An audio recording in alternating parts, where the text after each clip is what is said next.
বাংলাদেশ কি সত্যি ঋণের ফাঁদে পড়েছে? আর যদি পড়ে থাকে এর দায় কার? আজকের ভিডিওতে আমরা বিশ্লেষণ করব জাতীয় রাজস্ব বোর্ডের চেয়ারম্যান হঠাৎ নিঃসংকোচ স্বীকারোক্তি, আমরা ইতিমধ্যে ঋণের ফাঁদে পড়েছি। এই বক্তব্যের পেছনের বাস্তবতা, ঝুঁকি এবং সামনে কি অপেক্ষা করছে। ৮ ডিসেম্বর ঢাকায় শেরেবাংলা নগরে এক সেমিনারে দেশের শীর্ষ নীতি নির্ধারক ও অর্থনীতিবিদরা প্রকাশ করেন কঠিন বাস্তবতা। যদি রাজস্ব বাড়ানো ও ব্যয় নিয়ন্ত্রণ দুটোই একসাথে না করা যায়, বাংলাদেশ গভীর ঋণের ফাঁদে আটকে যেতে পারে। সেখানে এনবিআর চেয়ারম্যান আব্দুর রহমান খান আরও কঠোর ভাষায় বলেন, আমরা ইতিমধ্যে ঋণের ফাঁদে পড়েছি। এটা স্বীকার না করলে ভবিষ্যতে এগুলো সম্ভব নয়। এই স্বীকারোক্তি শুধু শব্দ নয়, এটি একটি নীতিগত রিকগনিশন যে সমস্যাটি আর লুকোনোর মতো নেই। সেমিনারে সিপিডির মোস্তাফিজুর রহমান তুলে ধরেন মূল সমস্যাগুলো। রাজস্ব আদায় বাড়ছে না, সরকারি ব্যয় নিয়ন্ত্রণের বাইরে, ঋণের সুদই গ্রাস করে নিচ্ছে সামাজিক খাতের ব্যয়। ফল কি? সরকারি কর্মচারীদের বেতন, পেনশন, কৃষি খাত, শিক্ষা সবই পিছিয়ে পড়ছে। বাংলাদেশ ব্যাংকের গভর্নর আহসান এইচ মনসুর জানালেন, সমস্যাগ্রস্ত 5টি ব্যাংকের একীভূত প্রক্রিয়া দ্রুত এগোচ্ছে। ডিপোজিট গ্যারান্টি বাড়ানো হয়েছে 1 লাখ থেকে 2 লাখ টাকায়। 76 লাখ আমানতকারী পরিবার অদূর ভবিষ্যতে তাদের আমানত ফেরত পাবে বলে আশা করা হচ্ছে।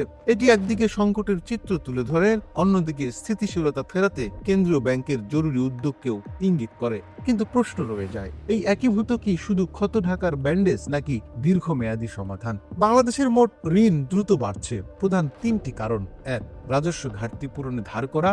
2, প্রকল্প ভিত্তিক বিদেশি ঋণ। 3, ব্যাংকিং খাতের দুর্বলতা পূরণে সরকারি সাপোর্ট। এখন ঝুঁকিটি আসলে কোথায়? যদি সুদ পরিশোধের জন্য নতুন ঋণ নিতে হয়, তাকে বলা হয় ডেট স্পাইরাল, অর্থাৎ ঋণের ঘূর্ণিঝড়, যে অবস্থাকে অনেকেই ঋণের ফাঁদ নামে চিহ্নিত করেন।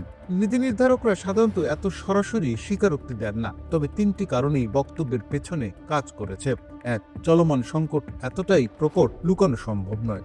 2, অন্তর্বর্তী সরকারের চাপ, রাজস্ব ব্যবস্থার বড় কাঠামোগত সংস্কারের প্রস্তুতি। 3, এনবিআরকে 2 ভাগে ভাগ করার নতুন পরিকল্পনা, একটি বড় পুনর্গঠন।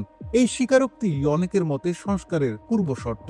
সমস্যা স্বীকার, তারপর সমাধানের পথে যাত্রা। বিশেষজ্ঞরা বলছেন, দ্রুত 3টি পদক্ষেপ না নিলে পরিস্থিতি আরও খারাপ হতে পারে। 1, রাজস্ব কাঠামো সংস্কার, করনীতির আধুনিকায়ন, কর ফাঁকি রোধ, প্রতিটি সেক্টর থেকে ন্যায্য রাজস্ব। 2, সরকারি ব্যয় শৃঙ্খলা, অপ্রয়োজনীয় প্রকল্প বাতিল, অপচয় বন্ধ, সামাজিক খাতকে অগ্রাধিকার। 3, ব্যাংকিং খাতের গভীর সংস্কার, খেলাপি ঋণের বিরুদ্ধে কঠোর ব্যবস্থা, সমস্যাযুক্ত ব্যাংকের স্বচ্ছ পুনর্গঠন।